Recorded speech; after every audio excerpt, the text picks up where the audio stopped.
Assalamualaikum warahmatullahi wabarakatuh.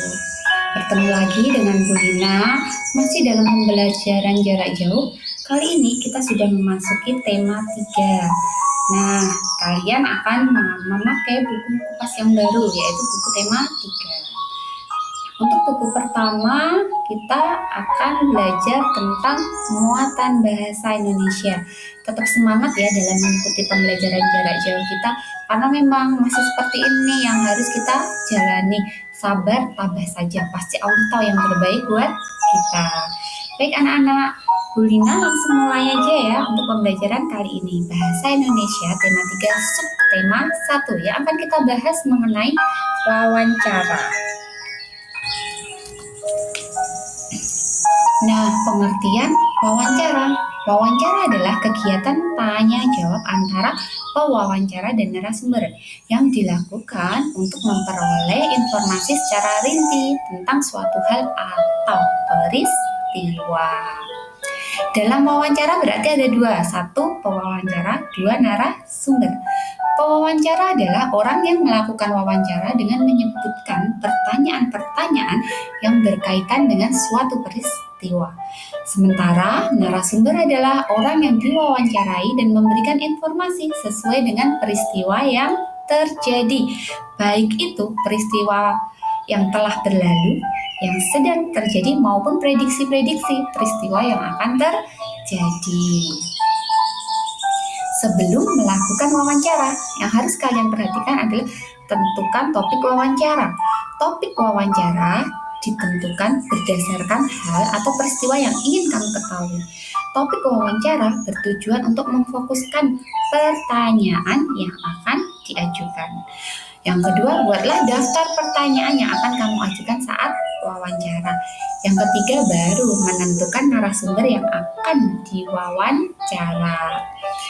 Saat melakukan wawancara, hal-hal yang perlu diperhatikan. 1. Mulailah pembicaraan dengan sapaan yang ramah dan perkenalan diri.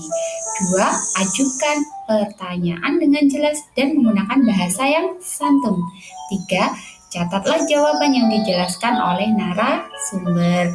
Dan yang keempat, akhirilah wawancara dengan kesan yang baik dan menyenangkan.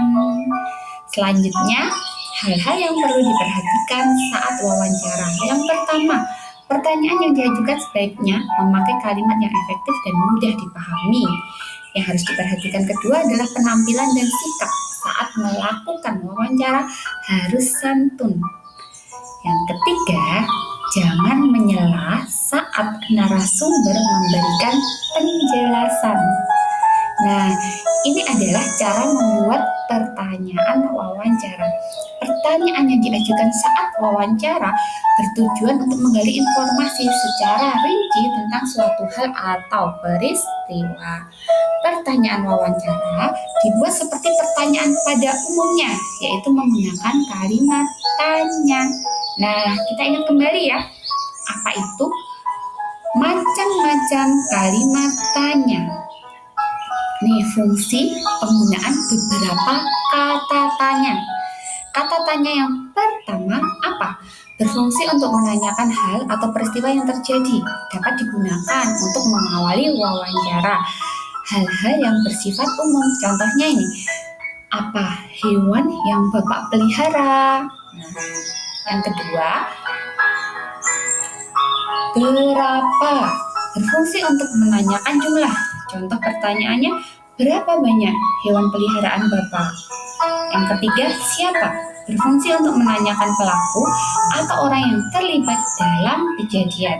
Contoh pertanyaannya, siapa yang memelihara hewan peliharaan Bapak? Nah, selanjutnya, yang keempat, di mana? Berfungsi untuk menanyakan tempat kejadian peristiwa. Contoh pertanyaannya, di mana Bapak membeli makanan hewan? Kelima, kapan? Berfungsi untuk menanyakan waktu kejadian peristiwa. Contoh pertanyaannya, kapan Bapak memberi makan hewan peliharaan Bapak? Selanjutnya, yang keenam, mengapa? Berfungsi untuk menanyakan sebab terjadinya peristiwa. Contoh pertanyaannya, mengapa kandang hewan peliharaan Bapak harus dibersihkan secara teratur? Yang ketujuh, bagaimana? Berfungsi untuk menanyakan keadaan atau proses terjadinya peristiwa. Contoh pertanyaannya, bagaimana cara Bapak membersihkan tubuh hewan peliharaan? Nah, ada 7 macam kata tanya yang kalian harus tahu fungsinya. Nah, pertanyaan wawancara yang baik diajukan saat melakukan percakapan biasa, mengalir begitu saja atau tidak boleh terburu-buru. Pertanyaan wawancara yang baik mencakup hal-hal berikut. Pertanyaan wawancara disusun secara runut. Pertanyaan dimulai dari yang bersifat umum menuju pertanyaan yang khusus. Jadi, pertanyaan yang dimulai dari yang bersifat umum akan memudahkan untuk memperoleh informasi yang rinci mengenai suatu hal. Yang ketiga, pertanyaan wawancara sebaiknya berkelanjutan.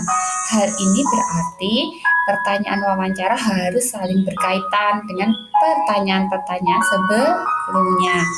Yang keempat, setelah narasumber memberikan jawaban, kamu juga dapat menanyakan hal-hal yang berkaitan dengan jawaban narasumber.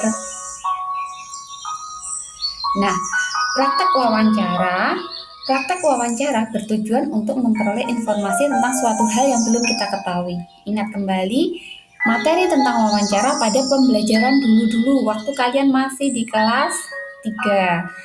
Nah, tugas kalian adalah cukup menyusun daftar pertanyaan yang akan kalian ajukan dengan orang tua kalian besok di subtema 2. Topiknya tentang masa-masa mereka sekolah di TK maupun di SD. Jadi untuk tugas kali ini di subtema 1, kalian cukup membuat daftar pertanyaan-pertanyaan. Apa yang kira-kira akan kalian tanyakan untuk mengetahui masa-masa sekolah TK dan SD orang tua kalian. Tetap semangat anak-anak. Terima kasih. Itu dari Bu Lina. Semoga kita sehat senantiasa. Bu Lina akhiri ya. Wassalamualaikum warahmatullahi wabarakatuh.